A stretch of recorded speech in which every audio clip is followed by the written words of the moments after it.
अस्सलाम वालेकुम व्यूअर्स, मैं हूं समीना पाशा। उम्मीद है आप लोग खैरियत से होंगे। व्यूअर्स, बहुत सी अहम खबरें और अपडेट्स है इस व्लॉग में आपके साथ शेयर करूंगी। यूं कह लीजिए कि वक्त कम है, मुकाबला सख्त है और ये सिर्फ मेरे व्लॉग के लिए सूरत हाल नहीं है, बल्कि ओवरऑल मुल्क में इस वक्त जारी पॉलिटिकल सिचुएशन की बात करें, वहां पर भी ऐसा ही दिखाई दे रहा है। अदालतों में भी रश लगा पड़ा है, जबकि इलेक्शन कमीशन ऑफ पाकिस्तान भी बड़ी तेजी से अपनी तैयारियों की तरफ जा रहा है। लेकिन ये सब तैयारियां जिस मकसद के लिए हो रही हैं, यानी इलेक्शन के लिए, क्या वो इलेक्शन हो पाएंगे या नहीं, फिर से सवाल उठने लग जाते हैं। अभी सेनेट में एक अहम करारदाद मंजूर हो गई है, तो क्या इसके बाद भी इलेक्शंस का इल्तवा बर वक्त हो सकेगा या नहीं, इसके ऊपर बात करेंगे। एक अहम केस का फैसला महफूज हो गया है नाअहली से मुतालिक सुप्रीम कोर्ट ऑफ पाकिस्तान में, तो इसके ऊपर भी बात करेंगे कि मुमकिन रिमार्क्स से क्या नजर आ रहा है। और इसके साथ साथ बड़ी तादाद में जनाब पीटीआई के आज अहम रहनुमाओं के कागजात नामजदगी जो कि आरओज ने मुस्तरद कर दिए थे, वो अपीलेट ट्रिब्यूनल्स ने दोबारा से मंजूर कर ली हैं। तो इसके बाद अब क्या सूरत हाल है और किस किस्म का खौफ है, इसके ऊपर भी बात करूंगी इसी व्लॉग में। आपसे रिक्वेस्ट है कि चैनल को सब्सक्राइब कर लें अगर अभी तक सब्सक्राइब नहीं किया। सबसे पहले बात करते हैं जी सेनेट ऑफ पाकिस्तान की, जहां पर एक अहम करारदाद मंजूर की गई है और ये करारदाद है जनाब इस हक में कि इलेक्शन का इल्तवा कर दिया जाए, इलेक्शन को फिलहाल मुलतवी कर दिया जाए। उसकी वजह ये बताई जा रही है कि जनाब चूंकि सिक्योरिटी हालात ख़राब हैं और बहुत से रहनुमाओं को सिक्योरिटी थ्रेट्स हैं और बाकायदा थ्रेट्स अलर्ट और लेटर जारी हो रहे हैं, वो अपनी कैंपेन नहीं कर पा रहे हैं, तो इस वजह से ये इलेक्शन जिस माहौल में हो रहे हैं ये सही नहीं है और इसलिए इस इलेक्शन को ही मुलतवी कर दिया जाए। ये सेनेटर दिलावर साहब की तरफ से करारदाद आज पेश की गई थी, जिससे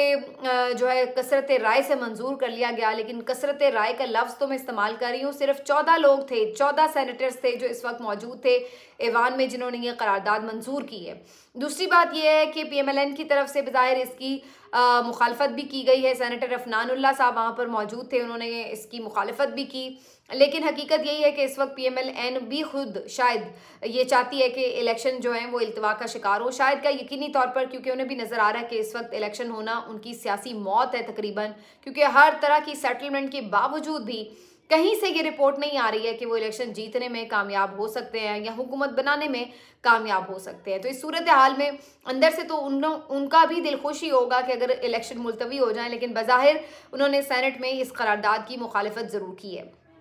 अब सवाल ये पैदा होता है कि ये करारदाद क्या अपने तौर पर इस तरह से आ गई है और इसके ऊपर अब रिएक्शन क्या आ रहा है। अगर मैं इसके ऊपर रिएक्शन की बात करूं तो मुख्तलिफ लोग जो ज़ाहिर है इलेक्शन के हामी थे, वो सब ये कह रहे हैं कि इलेक्शन तो होना चाहिए। पहले ही ऑलरेडी हम लोग लेट हैं इलेक्शंस में, जो अक्टूबर में होना था वो जाके फरवरी में हो रहा था और उसके ऊपर अभी मजीद ये लोग कह रहे हैं कि जनाब इलेक्शन डिले करें। और फिर इसके ऊपर मैं देख रही थी कि मज़हर अब्बास साहब जैसे संजीदा सहाफ़ी और कुछ संजीदा सहाफ़ी इस पर बात कर रहे थे और उन्होंने कंडेम किया था कि ये शेमफुल बात है कि आप आइन से इन्हिराफ करते चले जा रहे हैं और आप इस तरह के जवाब बना रहे हैं। जबकि देखा जाए तो आप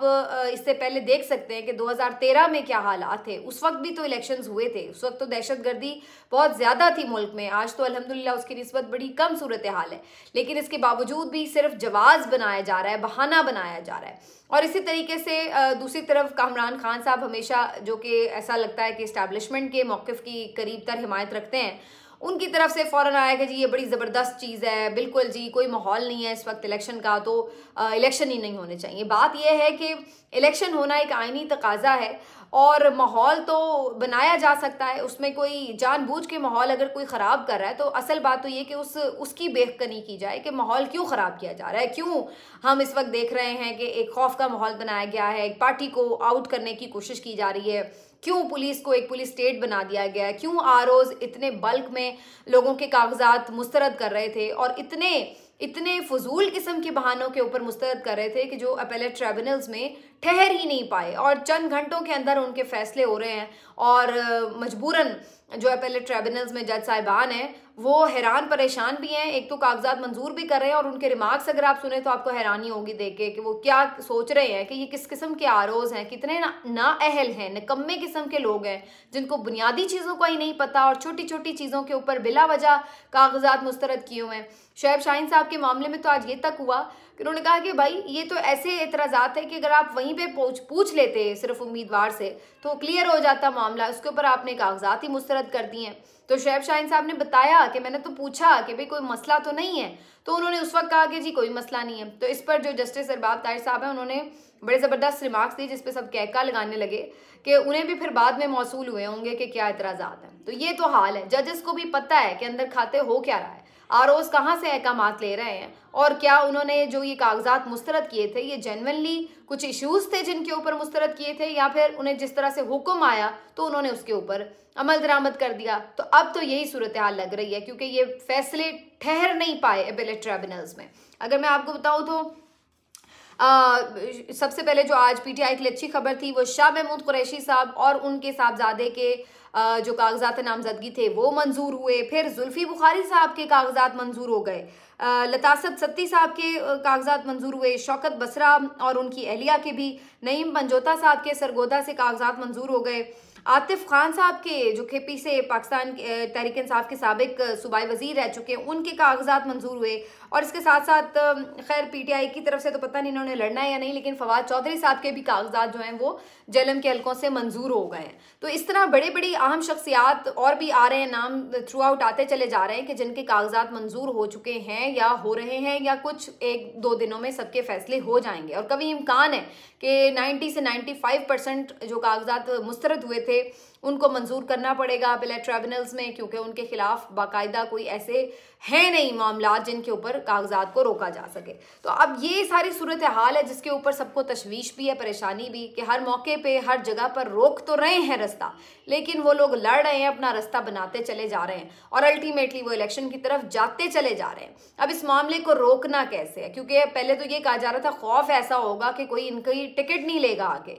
लेकिन कल रात हमने देखा कि जिस तरीके से इस्लामाबाद में मरकजी सेक्रेटेरिएट में काफ़ी बड़ी तादाद में वहाँ पर पाकिस्तान तहरीक इंसाफ के मुतवक्के उम्मीदवार जमा हुए, वहाँ पर वो मौजूद थे अपने कागजात वगैरह के सिलसिले में ही बात करने के लिए, टिकट के हुसूल के लिए, और बैरिस्टर गौहर साहब से उनकी वहाँ पे मुलाकातें भी जारी रहीं। खुद शेख रशीद साहब भी इवन वहाँ पर पहुँचे, उनसे भी मुलाकात हुई। शेख रशीद साहब भी ख्वाह हैं कि पीटीआई उनको सपोर्ट कर दे और उनके मद्दे मुकाबिल कोई उम्मीदवार खड़ा ना करे, तो वो भी वहाँ पहुँचे हुए थे। और वहाँ पर उन्होंने एक बार फिर वही ऐलान किया जो चिल्ले से पहले वो करते रहे थे कि वो इमरान खान के साथ खड़े हैं और डट के खड़े हैं। तो ये सारी सिचुएशन है, अच्छी खासी वहाँ पर रौनक लगी रही और देखा जा सकता है कि बड़ी तादाद में वहाँ पर लोग मौजूद थे। तो ये कहना कि पीटीआई के पास उम्मीदवार ही नहीं होंगे लड़ने के, तो ये काफ़ी हद तक अब एक बिल्कुल फ्रीवलेस सी बात लग रही है, क्योंकि पहले 2000 से ज़्यादा लोगों ने कागजात जमा कराए, उनमें से 1000 के करीब लोगों के कागजात मुस्तरद हो गए। तो उनमें से भी अब अगर काफ़ी बड़ी तादाद में लोग कागजात मंजूर कराने में कामयाब हो जाते हैं,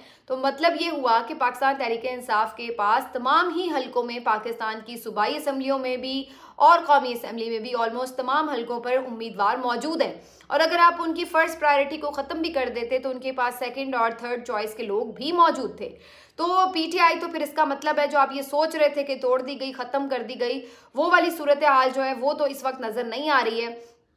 और अब इस वक्त हमें नज़र आ रहा है कि लोग तो वहाँ पर मौजूद हैं। अब ये जो सारे हथकंडे हैं ये इसी तरफ इशारा कर रहे हैं। सेनेट में ये करारदाद यूं ही नहीं आ गई है, इसके पीछे भी कोई वजह है और हर ऑप्शन अभी तक खुला है। वैसे तो करारदाद का मंजूर होना कोई बाइंडिंग नहीं होता, अगर ये करारदाद है तो ये सिर्फ एक यानी सोच की अक्कास होती है, ये कोई कानून साजी नहीं होती, ना इसका कानून की कोई इसकी हैसियत होती है कि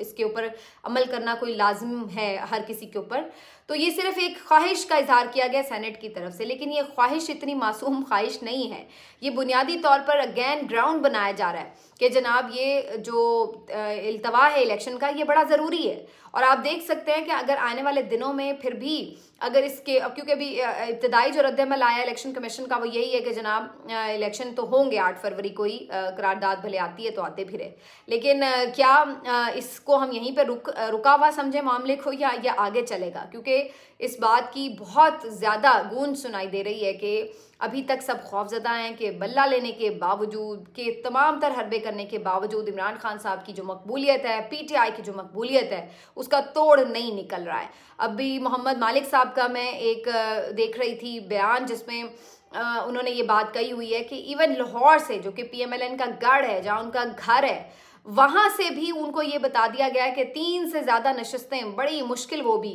आप जीत पाएंगे। वहां पे भी क्लोज कंपटीशन है, लेकिन 3 नशिस्तें आप मैक्सिमम जीत सकते हैं, बाकी कोई हाल नहीं है 14 नशिस्तों में। तो ये वाली जो आप अंदाजा लगा लें, जो सूरत हाल अगर PMLN को पता चल रही है, जिसके ऊपर जाहिर है कि उनके अंदर बड़ी घबराहट है, बड़ी परेशानी है, तो उसके बाद फिर आपको क्या नजर आता है कि इलेक्शन होने दिए जाएंगे, क्या PTI को आने दिया जाएगा, जो इस वक्त दूबदू सिचुएशन है एस्टैब्लिशमेंट और PTI के दरमियान। तो इसको देखते हुए अब इस बात को खारिज इम्कान नहीं करार दिया जा सकता कि इलेक्शन अभी भी डिले हो सकते हैं, और पूरी कोशिश की जा सकती है कि इलेक्शन को डिले किया जाए। इसके लिए कोई बड़ा इस्तीफा अभी भी एक ऑप्शन है। अगर चीफ इलेक्शन कमिश्नर साहब मुस्ताफ़ी हो जाते हैं, उनकी बली दे दी जाती है, तो बिल्कुल ऐसा हो सकता है। फर्दर भी और भी कुछ हो सकता है। अभी कुछ दिन पहले इमरजेंसी की बातें भी चल रही थी कि सदर साहब को भी दबाव में लाया जा रहा है गालिबन कि जी उनसे कोई इमरजेंसी लगवा ली जाए। तो इस तरह की भी चीज़ें, तो बहुत कुछ अभी ड्रामा जो है बड़ा बाकी है, इसमें पिक्चर में अभी बहुत कुछ बाकी है। यहाँ पर ये सब ख़त्म नहीं हो रहा है,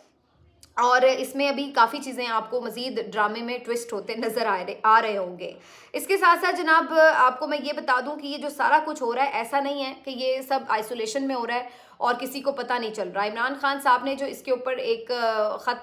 ये जो इकोनॉमिस्ट में आर्टिकल लिखा है, इसके बाद अब सूरत हाल काफ़ी हद तक,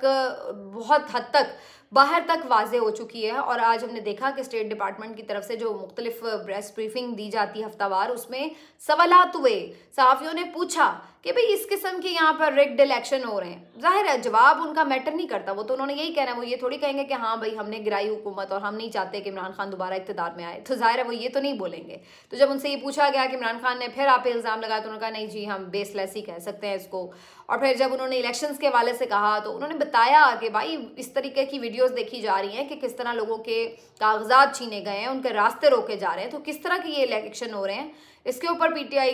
का साथ जो सारा मामला है, इसके ऊपर अमेरिका का क्या रिएक्शन है। तो उन्होंने कहा कि जी हम तो नहीं डिक्टेट कर सकते हैं पाकिस्तान को कि किस तरह का आपने इलेक्शन कराना है या नहीं, लेकिन बात यह है कि जब बात निकलती है तो फिर दूर तलक पहुंचती है, और यही वजह हमें इस वक्त नज़र आ रही कि अब उसकी जो गूंज है वो नज़र आ रही। तो मैंने आपको अपने पिछले व्लॉग में भी कहा था कि ये इकोनॉमिस्ट का आर्टिकल आप इतना लाइट ना लें कि जी बस ये एक नॉर्मल सी बात है, अगर लिख दिया तो लिख दिया। इसका बहुत इम्पैक्ट है, और उसकी जो चीखें अब आपको सुनाई दे रही हैं, और ये अंदर की खबरें आ रही हैं कि बहुत ज़्यादा तकलीफ़ पहुंची है इमरान खान साहब के इस आर्टिकल से। बहरहाल जनाब अब बात कर लेते हैं सुप्रीम कोर्ट में जो एक अहम केस भी चल रहा है। सुप्रीम कोर्ट में नाअहली से मुतालिक केस जो चल रहा है कि ताहियात नाअहली होनी चाहिए या नहीं, इसके ऊपर बड़े इंटरेस्टिंग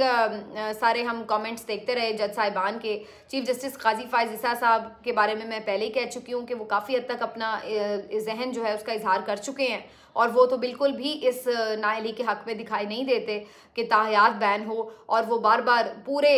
जो समाअत थी उसके दौरान आज भी कल भी ये कहते रहे कि जनाब तौबा का दरवाज़ा भी खुला होता है, ताहियात नाअहली इस्लामी उसूलों से मुताबिकत नहीं रखती, और जो उसूल वज़ा कर दिए गए हैं कि जी सादिक और अमीन हो वो तो कोई हो ही नहीं सकता। तो इस किस्म की बातें वो करते चले जा रहे थे, जिससे अंदाज़ा हो रहा था कि वो इस के ऊपर अपना जहन बना चुके हैं कि फ़िलहाल जो है वो नहीं करना, यानी कि